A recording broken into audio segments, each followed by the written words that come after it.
যুদ্ধ এখন আর শুধু রণক্ষেত্রের গুলির শব্দ নয়, এটি এখন পরিণত হয়েছে কৌশলের, কূটনীতির ও ছায়াযুদ্ধের নতুন অধ্যায়। আর এই মুহূর্তে ইউক্রেনের বুকে সেই অধ্যায় আরও একবার মোড় নিচ্ছে। যেখানে পশ্চিমা সহায়তা বিলিয়ন ডলারে গড়িয়েছে, সেখানে কিয়েভ যেন এক ক্লান্ত প্রতিরোধেই আটকে আছে। বিপরীতে রাশিয়া যেন এক ধৈর্যশীল দাবারুর মতো ধাপে ধাপে এগিয়ে নিচ্ছে তাদের চাল। যুদ্ধের তৃতীয় বছরে এসে দেখা যাচ্ছে অস্ত্রের গর্জনের পাশাপাশি কূটনৈতিক কৌশলেই যেন হয়ে উঠছে আসল হাতিয়ার। রাশিয়ার প্রেসিডেন্ট ভ্লাদিমির পুতিন সম্প্রতি বলেছেন, এই যুদ্ধে জয় আসবে কৌশলের মাধ্যমে, কেবলমাত্র অস্ত্রের শক্তিতে নয়। যুদ্ধক্ষেত্রের বাইরেও রাশিয়া এখন ব্যাক চ্যানেল কূটনীতিতে এগিয়ে।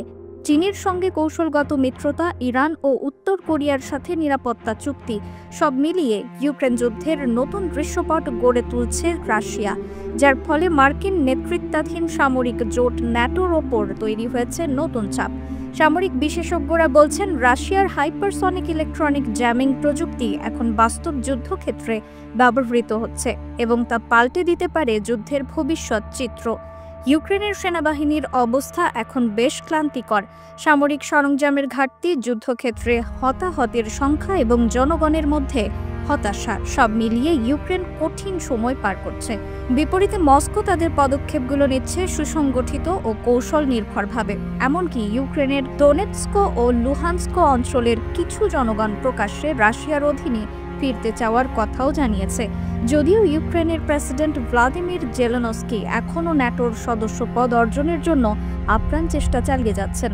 এই পরিস্থিতিতে জেলেনস্কি নতুন করে বেশ কিছু বিস্ফোরক অভিযোগ তুলেছেন। তিনি দাবি করেছেন, ইউক্রেনের উত্তর পূর্বাঞ্চলীয় ফ্রন্ট লাইনে রাশিয়ার পক্ষে লড়ছে বিদেশি ভাড়াটে সৈন্যরা।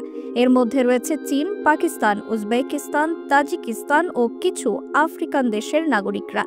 জেলেনস্কি জানান, এসব ভাড়াটে সেনারা ইউক্রেনের সেনাদের সঙ্গে সরাসরি সংঘর্ষে লিপ্ত। 4 আগস্ট ব্রিটিশ বার্তা সংস্থা রয়টার্সের বরাতে বিষয়টি নিশ্চিত হয়।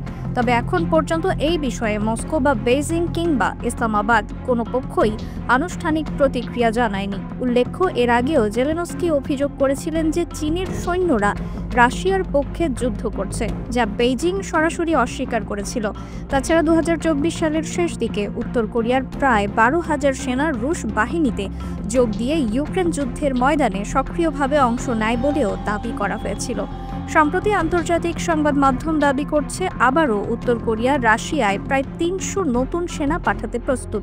ইতোমধ্যে রাশিয়া ও যুক্তরাষ্ট্রের মধ্যে উত্তেজনা চরমে উঠেছে।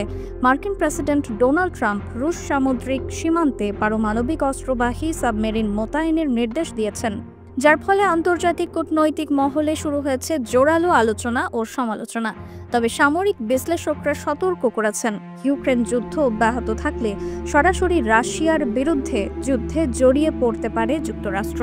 যদিও এই দাবি প্রত্যাখ্যান করেছেন রুশ প্রেসিডেন্টের মুখপাত্র দিমিত্রি পেসকভ। তিনি জানিয়েছেন, রাশিয়া কোনোভাবেই বৃহত্তর যুদ্ধ চায় না, তবে প্রয়োজনে আত্মরক্ষার জন্য প্রস্তুত। সব মিলিয়ে ইউক্রেন যুদ্ধের ভবিষ্যৎ এখনও অনিশ্চিত। তবে প্রতিদিন পাল্টে যাচ্ছে যুদ্ধক্ষেত্রের চিত্র, যার পেছনে কাজ করছে এক নতুন ধরনের ভূ রাজনৈতিক প্রতিযোগিতা।